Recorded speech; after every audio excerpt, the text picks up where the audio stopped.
नमस्ते, आदाब, सत श्री अकाल। कैसे हैं सभी? केम छो, कैसे हैं? आई थिंक सबके सब ठीक होंगे, आशा करते हैं। जैसा कि मैंने आपको बताया था पहले ही कि ग्रामर का कोई ऐसा पार्ट नहीं है जिसको नहीं उड़ाना है, उड़ाना है। मेरा स्लोगन है, क्वेश्चन बनाने को नहीं, उड़ाने को सीखे।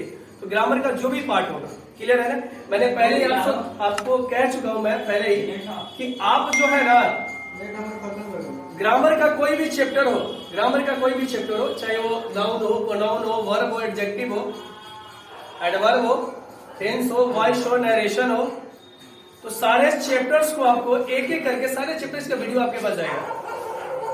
आप मेरे चैनल को सिर्फ फॉलो करिए, देखिए आगे क्या होता है। तो आज मैं आप लोग के लिए लेकर आया हूं, उसका नाम है टेंस। मैं आपको बता रहा हूं कि टेंस का सवाल कैसे हम उसको हल करते हैं, कैसे बनाते हैं, टेंस के क्वेश्चन को कैसे बनाते हैं।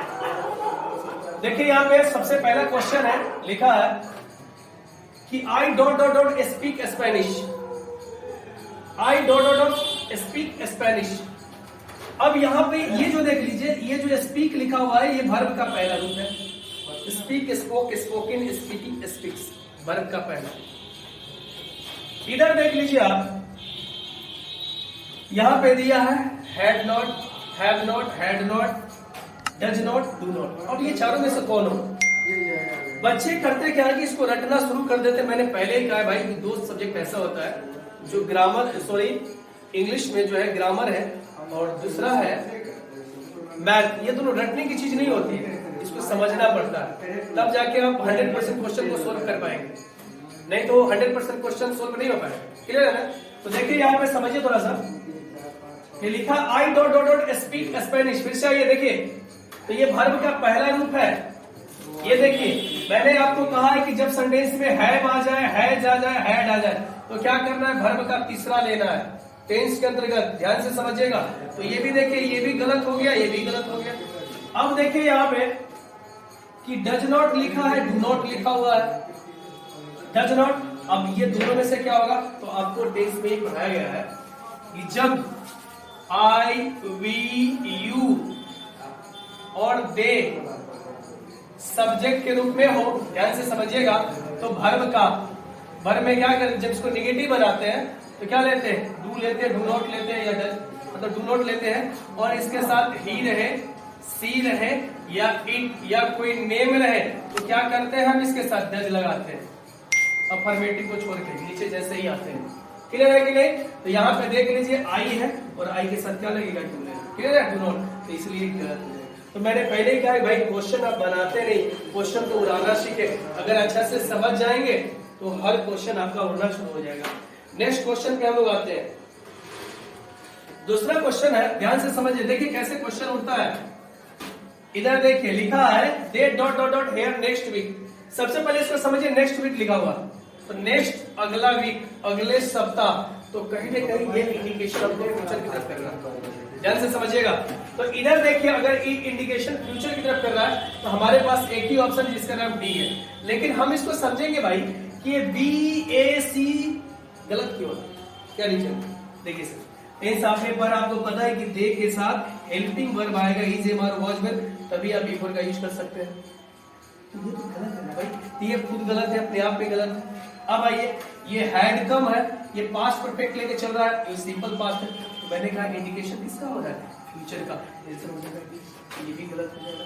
तो मैंने आपको कहा है कि गलत करना सीखे, सिर्फ रटने से कुछ नहीं होगा मेरे भाई।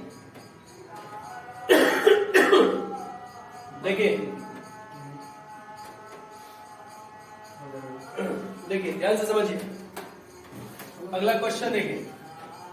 अगला क्वेश्चन है, अगला क्वेश्चन लिखा हुआ है when Sita dot dot dot back we will discuss the problem। पहला देखिए, यहाँ लिखा है we will discuss the problem, हम लोग प्रॉब्लम को डिस्कस करेंगे।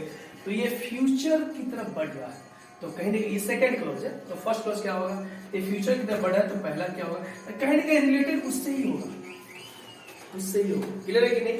ध्यान से समझिए, यहाँ पे पास्ट दे रहा है केम, इसको हटाइए भाई, और ये प्रेजेंट परफेक्ट है, इसको हटाइए। अब देखिए हमारे पास दो ऑप्शन है, विल कम और कम्स। तो इसमें एक कंडीशन होता है, समझे? कंडीशन पढ़ना है आप। यदि तुम आओगे तो मैं जाऊंगा, यदि मिस्टर गोपाल पटना जाएंगे तो हम लोगों के लिए किताबें लाएंगे। कंडीशनल सेंटेंस है। यदि मिस्टर गोपाल पटना जाएंगे तो हम लोगों के लिए किताबें लाएंगे, तो पहले जाएंगे तब ना। तो इस मतलब इस क्वेश्चन को ध्यान से समझ लीजिए कि जो वेन लगा रहे या इफ लगा रहे, ध्यान से समझिए। यदि मिस्टर गोपाल पटना जाएंगे तो हम लोगों के लिए किताबें लाएंगे, तो दोनों को दोनों में गे है, मतलब फ्यूचर को इंडिकेट कर रहा है। तो इस तरह से अगर सेंटेंस दिया हो तो आपको समझना क्या है कि जो पहला वाला सेंटेंस जो होगा, ध्यान से समझिएगा।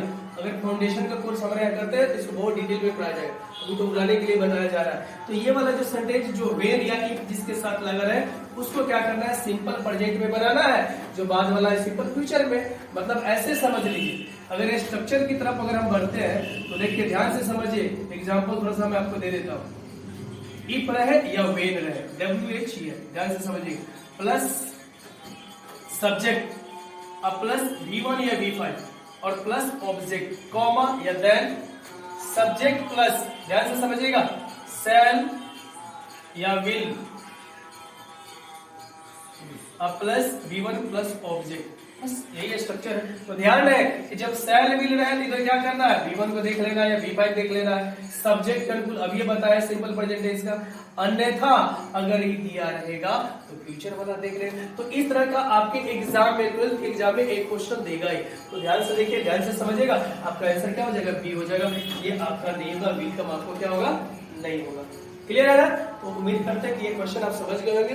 तो 3 का जो आंसर है मेरे भाई वो बी है। नेक्स्ट आइए। अब देखिए नेक्स्ट क्वेश्चन को देखिए, ध्यान से समझिए। चौथा क्वेश्चन है। चौथा क्वेश्चन क्या कह रहा है, ध्यान से समझिए। चौथा क्वेश्चन कह रहा है ही dot dot dot video games, video games. अब देखिए ना सर, यहाँ देखिए 4 ऑप्शन आपके पास है, आपको चुनना है कौन होगा। पहला बात ये देखिए सर, हेड के साथ क्या लेना है, वर्ग का तीसरा लेना है। ये वर्ग का चौथा दे दिए। ये खुद कहता है कि हम आंसर खुद गलत है बैठे, इसलिए कहते हैं कि आप गलत को चुनिए। अब बताइए ही के साथ एम कैसे होगा भाई, ये भी कह रहे हैं कि मैं गलत हूं। अब आइए ही के साथ आर भी नहीं हो सकता, हमने अभी कुछ किया ही नहीं मेरे भाई, मैंने कुछ किया ही नहीं, कैसे हो सकता है, आर नहीं हो सकता, तो आंसर ऑब्वियसली डी हो जाएगा। कुछ है इसी तरह आपके एग्जाम में देगा कुछ। और मैंने आपको कहा है, चाहे वॉइस हो या नरेशन हो या रिमूव टू हो, जो भी पार्ट्स हो, नाउन प्रोनाउन, सबको उड़ाने का बताना है। इसलिए मेरे वीडियो को फॉलो करिए, लाइक करिए, सब्सक्राइब करिए, मेरे साथ जुड़िए, आपको बहुत मजा आएगा। क्योंकि आपको एग्जाम में अभी 2 महीने बाकी है, पूरे ग्रामर्स, पूरे बुक का ऑब्जेक्टिव आपके पास मिल जाएगा। और मैं आपको एक बात और बता दूं कि मैं जो समरी पूछता है एग्जाम में, मैं आपको गेस करके दूंगा, 4 या 5 में गेस करके दूंगा, 100% ले लेगा, ये मेरी पूरी गारंटी है।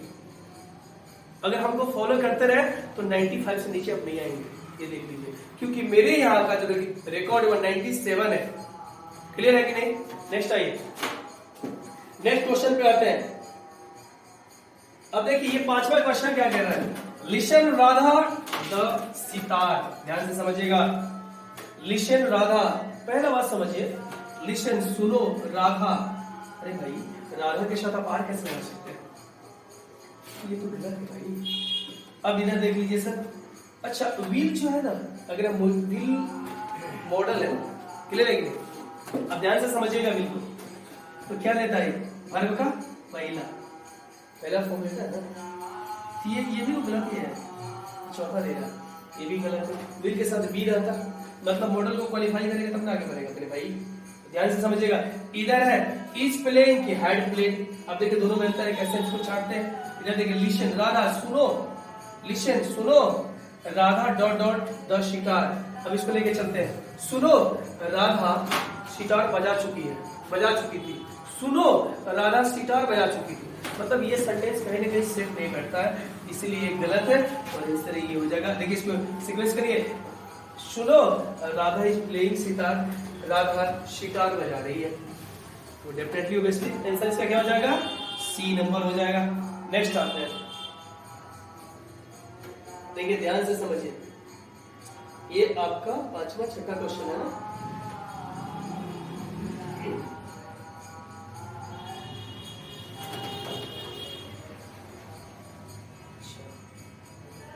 देखिए क्वेश्चन देखिए मेरे भाई, देखिए यहाँ पे क्वेश्चन कह रहा है when the sun is shining we usually dot dot dot for swimming। देखिए अच्छा समझिएगा, इसका आंसर क्या होगा? when the sun is shining, ये प्रेजेंट की तरफ बढ़ रहा है। इधर देखिए पास्ट का अगला क्लास पास्ट में नहीं जाएगा, कट जाएगा। वी के साथ कोई हेल्पिंग वर्ब यहां नहीं दिया है, ये भी कट जाएगा। अब बच गया ये और ये, ले लीजिए। इधर देख लीजिए टू गो इनफाइनाइट वर्ब में भी यूज होता है। इधर देखिए when the sun is shining, जब सूर्य चमक रहा होता है या चमक रहा है, we usually go for swimming, हम लोग क्या होता है usually go for swim, swim के लिए तैरने के लिए जाते हैं। तो आंसर कहने के लिए क्या हो जाएगा? डी। क्लियर है ना? इसमें ये भी गलत है। अगला देख लीजिए, अगला क्वेश्चन पूरा सा इधर देख लीजिए, 7 नंबर क्वेश्चन। देखिए 7 नंबर क्वेश्चन क्या कह रहा है।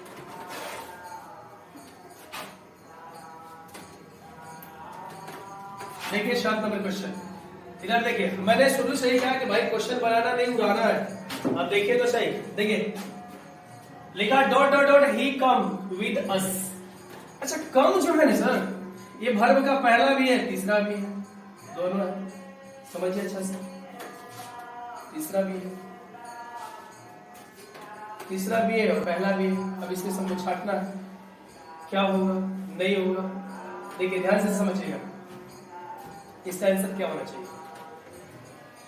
ही कम विद अस। अच्छा यहां से लेते हैं, ही जो है ना, ही अगर इससे पहले अगर हेल्पिंग उठाते हैं वर्ब तो डू डलेगा, लेता है तो डज लेता है मेरे भाई, डज लेता है। हम टेंस के अकॉर्डिंग चल रहे हैं, ध्यान से समझिएगा। ये तो कट जाएगा, ई जो है ना टेंस के अकॉर्डिंग अगर चलते हैं तो क्या लेता है? वर्ब का चौथा रूप, ये भी कट जाएगा। अब देखिए, अब ये है और ये है, आई थिंक दोनों सही है अगर लेके चलेंगे, लेकिन सही नहीं है, ध्यान से समझिएगा। ही जो है ना मेरे भाई हैज लेता है, हैव नहीं लेता है। देखिए ऐसे करिए, आपको इसका तार्किक में लेने की जरूरत ही नहीं है, ध्यान से समझ लीजिए। इसका आप सेंटेंस का जो आप देख रहे हैं यहाँ पे, ये अर्थ बताने की भी आवश्यकता नहीं है, आप ग्रामर को ऐसे उड़ा सकते हैं। बस मेरे साथ आप बने रहे, देखिए क्या क्या होता है। तो बहुत सारे क्वेश्चन है, 80 क्वेश्चन लगभग हम इसमें आपको करा देंगे, 18 क्वेश्चन, और कैसे उड़ाएगा ये बता देंगे आपको। नेक्स्ट आइए, नेक्स्ट क्वेश्चन चलते हैं। I am dot dot dot my bed. मेरे भाई हेड के बाद मेकिंग लिया है तो ये क्या लेना चाहिए? वर्ब का तीसरा, ये खुद गलत है। I am make my bed, नहीं I am making my bed, मैं अपना बेड लगा रहा। I am to make my bed नहीं होगा, आंसर इसका क्या हो जाएगा? ये हो जाएगा। तो मेक भी नहीं होगा और टू मेक नहीं होगा, आंसर आपका हो जाएगा 8 का ए। नेक्स्ट है, नेक्स्ट क्वेश्चन देखिए, आइए 9वां क्वेश्चन देखिए। कह रहा है कि John dot dot dot in hospital for 2 weeks. देखिए भाई टेंस में पढ़ाया जाता है, ये जो आप ये जो सेंटेंस देख रहे हैं ये प्रेजेंट परफेक्ट कंटीन्यूअस टेंस है। और प्रेजेंट परफेक्ट कंटीन्यूअस टेंस क्या कहता है? प्रेजेंट परफेक्ट कंटीन्यूअस टेंस कहता है कि जिस संधि वाक्य पढ़ने से यह पता चले कि कोई क्रिया, इधर देखिए, पास्ट में शुरू हुई, पास्ट में अभी भी जारी है और आगे भी जारी होने की संभावना है। मतलब पास्ट की जो क्रिया है जो पास्ट में, वो प्रेजेंट होते हुए फ्यूचर की तरफ बढ़ेगा, तो प्रेजेंट परफेक्ट कंटीन्यूअस टेंस होगा। क्लियर है कि नहीं? तो इसी तरह, और आपको पता होगा जब भी कंटीन्यूअस परफेक्ट कंटीन्यूअस की बात होती है तो इसमें एडवर्ब ऑफ टाइम की आवश्यकता होती है, और वो होता है सिंस और फॉर। तो देखिए यहाँ पे एडवर्ब ऑफ टाइम ऑलरेडी दिए हुआ है, ध्यान से समझिएगा। फॉर 2 वीक्स, तो हमको क्या करना है? ये प्रेजेंट परफेक्ट पे लेके जाना है, ध्यान से समझ लीजिएगा। फॉर 2 वीक्स दिए हुआ है, तो कहीं ना कहीं ये has been, had been, have, या तो हैज बीन होना चाहिए या हैड बीन होना चाहिए। क्लियर है कि नहीं? या हैव बीन होना चाहिए। बस इसी में सबको ढूंढना ही है। यहां से देख लीजिए, देखिए जॉन है, नाम है, तो हैज बीन होगा, हैव बीन नहीं होगा, वैसे तो दिया ही नहीं है, तो ये सही है। ये तो अपने आप में गलत है। आप कहेंगे सर ये सब काहे गलत है, काहे गलत है, इस काहे नहीं होगा सर? देखिए ध्यान से समझिएगा, अगर इसको हटा देंगे ना, ये हटा देंगे तो सब सही हो जाएगा, कोई नहीं काट सकता, ये सब के सब सही हो जाएगा, खाली इसको हटा दे। इसलिए एडवर्ब ऑफ टाइम में इसको लेकर के हम यहाँ पे कवर किए। ध्यान से समझेगा, क्लियर हो गया, समझ गए होंगे। देखिए इसको अगर हटाते हैं एडवर्ब ऑफ टाइम को तो तीनों सही हो जाएगा, सकते कोई नहीं काट सकता। ये भर्ब का दूसरा है, ये भर्ब का पांचवा है, और भर्ब का पांचवा लेता ही है, और ये तो कंटीन्यूअस को लेता ही है, इसके साथ ईज भी लेता है। तो देखिए सर ग्रामर में यही चीज सब होता है, आपको समझने की आवश्यकता है। जितना अच्छा से समझेंगे उतना ज्यादा क्वेश्चन आप सोल्व कर पाएंगे। नेक्स्ट क्वेश्चन है that strange our kids watch TV serial. देखिए अच्छा से समझिएगा। अगर नॉर्मल वे में लेके चलेंगे, अगर इसी को सब्जेक्ट मान के चलेंगे तो आर बी फॉर्म लेता है तो ये गलती हो जाएगा। ये बी फॉर्म भी होता है, इसमें बहुत सारे वर्ब होते हैं, या शैल बी विल बी लगता है यहाँ पे, तो इसके कारण इसको गलत कर सकते हैं। तो आंसर आपको यही आ जाएगा that's strange our kids do not, kids है प्लूरल है, डू का प्रयोग किया वॉच टीवी सीरियल। और देखिए डू क्या लेता है, भर्ब का क्या लेता है, पहला रूप लेता है, यहाँ से भी कवर कर सकते हैं, आंसर हो जाएगा। क्लियर है? एक क्वेश्चन और देख लीजिए, 11 क्वेश्चन 11 नंबर है, ध्यान से समझिए। 11 नंबर है the man was by a dog.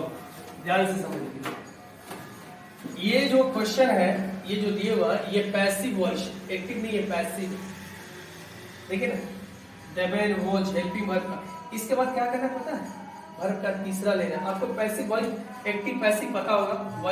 Voice का एक क्लास, ओनली एक क्लास काफी है। 12th के लिए मात्र एक क्लास काफी है। उड़ाने का, बनाने का तो बात छोड़िए मेरे भाई, एक क्लास काफी है, बस हमसे आप जुड़े रहे। देखिए सर समझिए आप, देखिए एक चीज और भी मैं बताता हूँ बच्चे को। अगर ग्रामर की बात करेंगे, मैंने कहा मेरे भाई जब सेंटेंस में वाज आए या वर आए या इज एंड आर आए, तो समझिए ये भर्ब का जो मेन भर्ब के रूप में, ये भर्ब का चौथा भी ले सकता है, भर्ब का तीसरा भी लेगा। अगर भर्ब का तीसरा लेगा तो पैसिव में चल जाएगा, और भर्ब का चौथा लेगा तो एक्टिव में चल जाएगा। बनाने की तो बातें छोड़ दीजिए मेरे भाई। तो अब देख लीजिए, इसी दोनों को चेक कर लीजिए मेरे भाई। वाज है, भर्ब का चौथा है, ये नहीं है, कहीं ना कहीं पैसिव में जा रहा है। सबको काट हटाइए इसको, सबके सब गया काम से। दो हेल्पिंग वर्ब कैसे ले लीजिएगा मेरे भाई, नहीं ले सकते ना, समझेंगे नहीं। और ये बीट है, नहीं होगा, तो आंसर क्या हो जाएगा इसका, ये हो जाएगा। तो आज मैं अभी क्वेश्चन बहुत सारे हैं, मैं आपको वीडियो बना के मैं आपको डालता रहूंगा। तो 11 क्वेश्चन का मैंने सोल्यूशन अभी करवाया है। तो 80 क्वेश्चन है मेरे क्वेश्चन, मेरा जो चैनल है उसको सब्सक्राइब कर लीजिए, आपको बहुत ज्यादा बेनिफिट होने वाला है। क्योंकि एग्जाम के अभी लगभग 2 महीने 2-2.5 महीने हैं, बेनिफिट ही नहीं, बहुत ज्यादा बेनिफिट होने वाली है। सारे चैप्टर्स मिलेंगे A to Z, समझेंगे नहीं? तो आप मेरे चैनल को सब्सक्राइब करिए, लाइक करिए, फॉलो करिए, और दोस्तों के साथ भी फैलाइए, और मुझे सपोर्ट करिए। मैं आपके लिए बहुत काम करूंगा, क्योंकि मुझे नीड भी है, बहुत जरूरत भी है, ठीक है ना? तो मेरे वीडियो को देखने के लिए आपको बहुत बहुत धन्यवाद। Thank you very much, keep watching, देखते रहिए। अगर समझ में नहीं तो 2 बार देखिए, अगर कुछ ऐसा लग रहा है तो कमेंट करिए, मैं फिर से उसको सुधार करके मैं आपको बताता हूँ। So thank you very much for watching me, thank you.